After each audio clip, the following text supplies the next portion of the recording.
Hello दोस्तों, good morning to all of you. कैसे हैं आप सब लोग। स्वागत है आप सभी का आपके चैनल द स्टडी टेक में। So in this video we are going to discuss the complete Hindu newspaper analysis of 28 of June 2025। 28 जून 2025 के इम्पॉर्टेंट आर्टिकल्स एंड एडिटोरियल को डिस्कस करेंगे। So the video is very much important especially to all the students who are preparing for competitive exams like UPSC, SSC, railways, banking and other core sector. So अगर आप लोगों को video informative लगता है, video अच्छा लगता है, तो लोगों के साथ इस वीडियो को जरूर शेयर कर दीजिएगा। साथ ही साथ चैनल को सब्सक्राइब कर लीजिएगा and don't forget to click on the bell icon to get the latest video update. So 28 जून 2025 के इम्पॉर्टेंट आर्टिकल्स एंड एडिटोरियल को डिस्कस करने वाले हैं। सो वीडियो को स्किप मत कीजिएगा, वीडियो को लास्ट तक देखिएगा, यहाँ से आप लोगों को बहुत कुछ सीखने को मिलेगा। और अगर आप लोगों को द हिंदू न्यूज़पेपर का PDF चाहिए तो मेरे चैनल के डिस्क्रिप्शन बॉक्स में टेलीग्राम ग्रुप का लिंक डाला हुआ है, वहाँ से जाके आप लोग ग्रुप को ज्वाइन करके लिंक और PDF ले सकते हैं। It is very important. Okay, moving on to the first page of the newspaper, discuss करेंगे इंपॉर्टेंट आर्टिकल्स को। India is trying for US trade deal by July 8 deadline.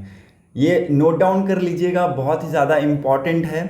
अगर 8 जुलाई 2025 तक इंडिया और US के बीच में कोई एग्रीमेंट साइन नहीं किए जाते हैं तो 9 जुलाई से आप देखेंगे कि इंडिया के ऊपर जो भी इंडिया इंपोर्ट करता है US में, ठीक है, जो भी इंडिया के जो प्रोडक्ट इंपोर्ट होते हैं US में, उसके ऊपर लगभग 26% के आसपास का रेसिप्रोकल टैरिफ लगेगा। इट इज़ वेरी इंपॉर्टेंट, ये नोट डाउन कर लीजिएगा। US reciprocal tariff including 26% on imports from India will take effect on July 9 if there will be no agreement। अगर कोई एग्रीमेंट नहीं होता है तो ये आपको 9 जुलाई से इफेक्ट में आता हुआ देखने को मिलेगा। A team of negotiator from India has been in US for at least 2 days to conduct final negotiation for a mini trade deal by just deadline of 8th of July 2025। देखिए 8 जुलाई से पहले एक यहाँ पे मिनी ट्रेड डील हो जाए दोनों देशों के बीच में, उसके लिए यहाँ पे एक नेगोशिएटर की टीम गई हुई है इंडिया की तरफ से। अभी वो 2 दिन से वहीं पे हैं और ये सारी चीज़ों के ऊपर बातचीत चल रही है। तो ये इंपॉर्टेंट है, ये आप लोगों को पता होना चाहिए। Moving on to the next important news जो कि इसी के पैरेलल में है। India and China to continue dialogue to achieve progress on border issues। यहाँ पे देखिए इंडिया और चाइना के जो डिफेंस मिनिस्टर हैं उनके बीच में बातचीत हुई है और ये कहाँ पे हुआ है? On the sideline of SCO के साइडलाइन, संघाई कोऑपरेशन ऑर्गेनाइजेशन के साइडलाइन में ये मीटिंग हुआ है। Indian Defense Minister Rajnath Singh formally convey India's stance on cross-border terrorism to his Chinese counterpart Admiral Dong Jung during bilateral meeting held on the sideline of Shanghai cooperation organisation. तो ये important है, इस चीज़ के बारे में आप लोगों को पता होना चाहिए कि दोनों ही देशों के जो मिनिस्टर्स हैं उनके बीच में यहाँ पे बातचीत हुई है। During in depth discussion on the need to maintain peace and tranquility along India and China border, the two minister agree to continue consultation at various level to achieve progress on the issues related to disengagement, de-escalation, border management and eventual delimitation through existing mechanism। तो देखिए बहुत सारी चीज़ों के ऊपर discuss किया गया। India और चाइना के बीच में जो भी बॉर्डर टेंशंस हैं उन सारी चीज़ों के ऊपर डिस्कस किया गया और यहाँ पे जो भी स्टेप्स यहाँ पे लेने पड़ेंगे उनको यहाँ पे लिया जाएगा, ऐसा यहाँ पे दोनों तरफ से हमें निकलता हुआ स्टेटमेंट देखने को मिला है। चाहे वो डिसएंगेजमेंट से रिलेटेड हो, चाहे वो डी-एस्केलेशन से रिलेटेड हो, और चाहे वो बॉर्डर मैनेजमेंट से रिलेटेड हो, चाहे वो इवेंचुअल डीलिमिटेशन से रिलेटेड हो। तो ये इंपॉर्टेंट था, इसलिए आप लोगों को ये पता होना चाहिए। नाउ यहाँ पे एक इंपॉर्टेंट क्वेश्चन मैं आप सभी से पूछूंगा और इसका आंसर कमेंट सेक्शन में आप सभी को देना है। बहुत ही ज़्यादा इंपॉर्टेंट है कि संघाई कोऑपरेशन ऑर्गेनाइजेशन का हेडक्वार्टर कहाँ पे है। Please let me know answer in comment section, where is the headquarter of SCO। It is very important. Moving on to the next important news. यहाँ पर और कुछ भी इंपॉर्टेंट है नहीं, तो नीचे की तरफ मूव करते हैं। यहाँ पे भी आपको कुछ भी इंपॉर्टेंट नहीं मिलेगा। So let's move to the editorial section. पहला एडिटोरियल आप लोग इजिली स्किप कर सकते हैं। Moving on to the second editorial, जो कि बहुत ही ज़्यादा इंपॉर्टेंट है। रिसेंटली आप लोगों ने सुना होगा कि इंडिया, पाकिस्तान, बांग्लादेश के बीच में ट्राइलेटरल बातचीत हुई है, ट्राइलेटरल मीटिंग्स हुई हैं। साथ ही साथ इंडिया, पाकिस्तान, अफगानिस्तान के बीच में भी ट्राइलेटरल मीटिंग्स हुई हैं। तो ये इंपॉर्टेंट है, और ये क्यों हुआ है, इंडिया के लिए क्या नया चैलेंज है, ये हम लोग यहाँ पे डिस्कस करने वाले हैं। Last week China, Pakistan, Bangladesh held their first trilateral meet in Kunming China. Kunming में यहाँ पे ये मीटिंग हुआ, और यहाँ पे तीनों देश के जो मिनिस्टर्स हैं वो यहाँ पे आए, चाइना के, पाकिस्तान के और बांग्लादेश के। The discussion focused on furthering cooperation and exploring the possibilities of deeper engagement. बहुत ही इंपॉर्टेंट है।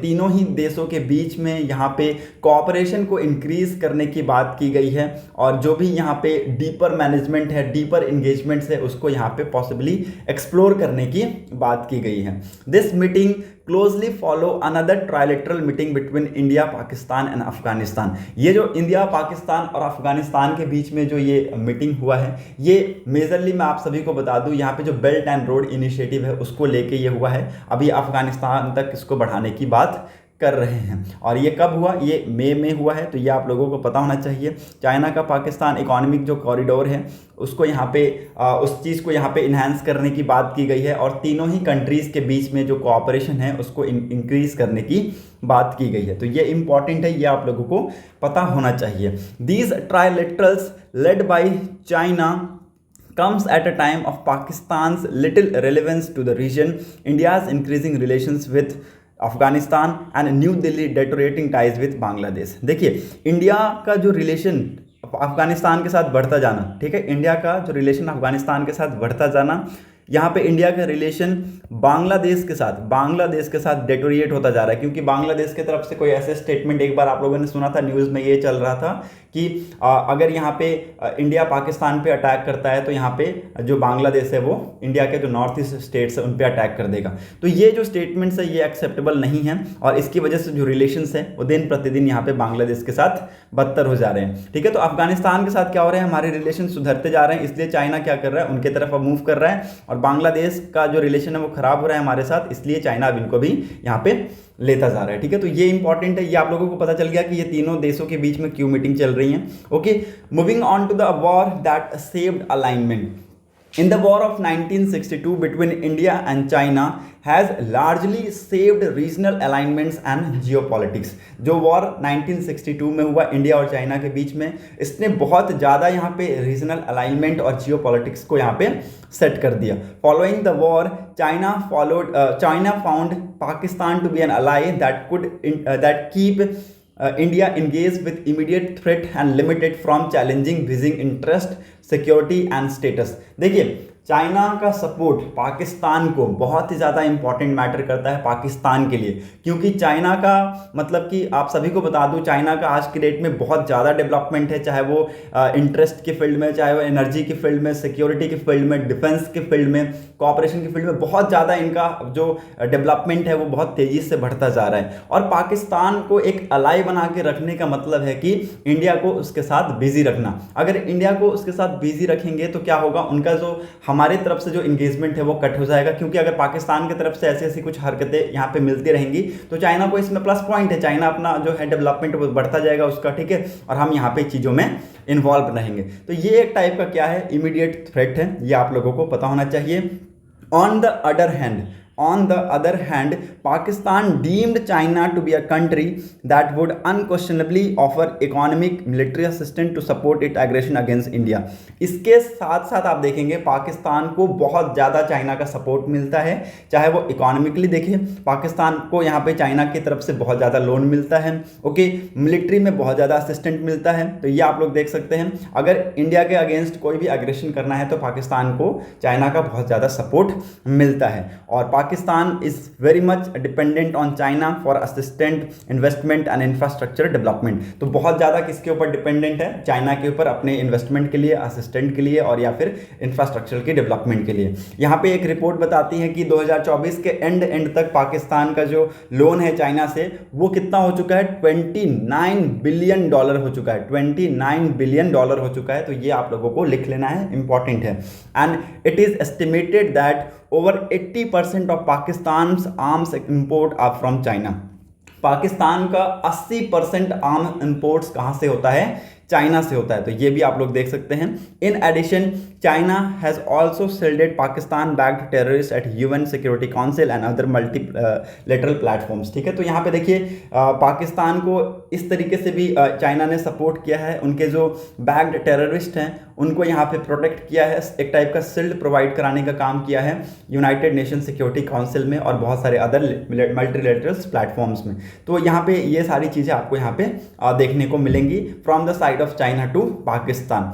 इंडिया ने यहाँ पे ऑपरेशन सिंदूर परफॉर्म किया, ऑपरेट किया और सक्सेसफुली हमने उस चीज़ को देखा। In May 2025 China termed India's retaliation to Pakistan sponsored attack in Pahalgam as regrettable and urge a political solution and a dialogue. तो यहाँ पे देखिए चाइना ने इस चीज़ को कैसे देखा? एक रिग्रेटेबल के तौर पे देखा और यहाँ पे एक पॉलिटिकल सॉल्यूशन की वो बात कर रहे हैं और डायलॉग्स की बात कर रहे हैं। लेकिन यहाँ पे ये कोई नहीं बोलता है कि इसके ऊपर इन्वेस्टिगेशन बैठाना चाहिए कि आखिरकार पहलगाम अटैक हुआ कैसे। ठीक है, पहलगाम अटैक हुआ क्यों, हुआ कैसे, सिर्फ 2 या 3 टेररिस्ट मिलके इतने लोगों को कैसे मार के चले गए। ठीक है, तो ये इंपॉर्टेंट है, इस सारी चीज़ों के आप लोगों को नॉलेज होना बहुत ही ज़्यादा ज़रूरी है। The latest escalation also saw Pakistan deploying various Chinese made hardware weapon that range from surveillance radar, drone, missile guided system and fighter jets. ठीक है, तो यहाँ पे देखिए बहुत ज़्यादा ये पाकिस्तान की जो मिलिट्री एसेट्स हैं उसको डिप्लॉय करते हैं। आप देखेंगे कि इनके जो हार्डवेयर्स हैं, चाहे वो वेपन्स हो, चाहे वो सर्विलेंस रडार हो, ड्रोन हो, मिसाइल हो, गाइडेड सिस्टम हो, फाइटर जेट्स हैं, वो इनका यूज़ करते हैं इंडिया के अगेंस्ट में। Okay, in an immediate aftermath of operation Sindoor Pakistan foreign minister met his Chinese counterpart to reaffirm its iron clad friendship. तो यहाँ पे देखिए जैसे जैसे यहाँ पे ऑपरेशन सिंदूर जैसे ख़त्म हुआ तो यहाँ पे जो पाकिस्तान के फॉरेन मिनिस्टर हैं ये चाइनीज़ काउंटर पार्ट्स के पास गए और अपने जो रिलेशंस हैं उस चीज़ को यहाँ पे और डीपर करने की कोशिश की है। बट यहाँ पे कोई फ़ायदा नहीं हुआ क्योंकि इंडिया को बहुत सारे अदर नेशंस का साथ था और जो फैक्ट है वो फैक्ट है, वो बदल नहीं सकते, चाहे वो आप चाइना को बुला लीजिए चाहे किसी और को बुला लीजिए। Okay, now what is the idea of रीसर्फेसिंग? This idea of China and Pakistan using +1 against India is not a new phenomena।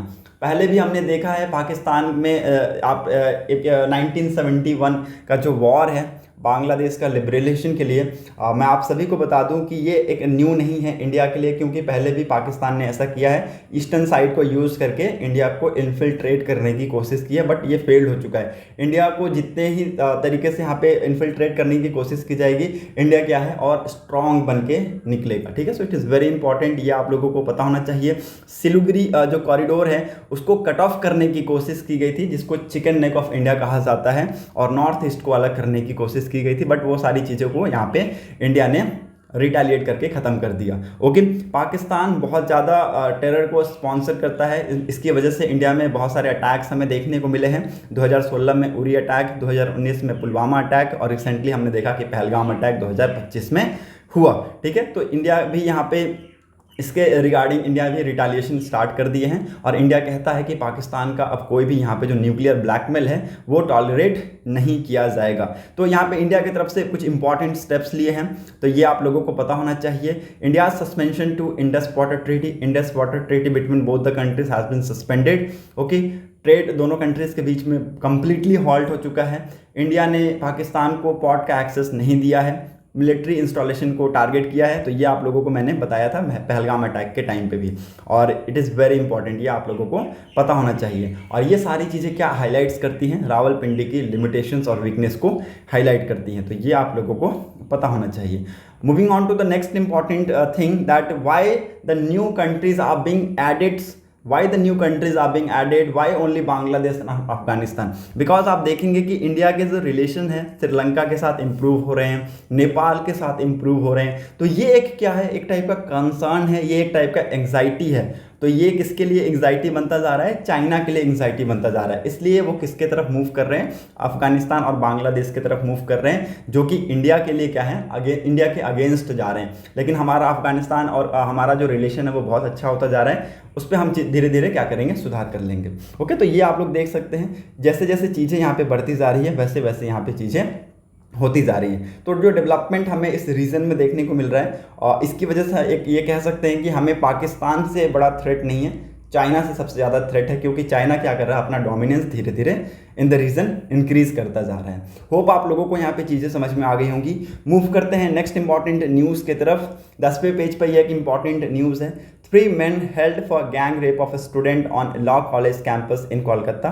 तो यहाँ पे 3 पर्सन को अरेस्ट किया गया है in the case of gang rape of a student at a college law in south Kolkata. South Kolkata में ये यहाँ पे हमें एक केस देखने को मिला, और इन सभी के अगेंस्ट में यहाँ पे अभी देखिए FIR फाइल कर लिया गया है, और जो एक्यूज्ड हैं उनके फ़ोन्स ले लिए गए हैं, और FIR जो चार्ज किया गया है under section 127 part 2 wrongful infringement, part 2 1 gang rape and 3 part 5 common intention of Bharatiya Nyaya Samhita against the accused. तो ये एक्यूज के अगेंस्ट में ये चार्जेस है, ये आप लोगों को पता होना चाहिए।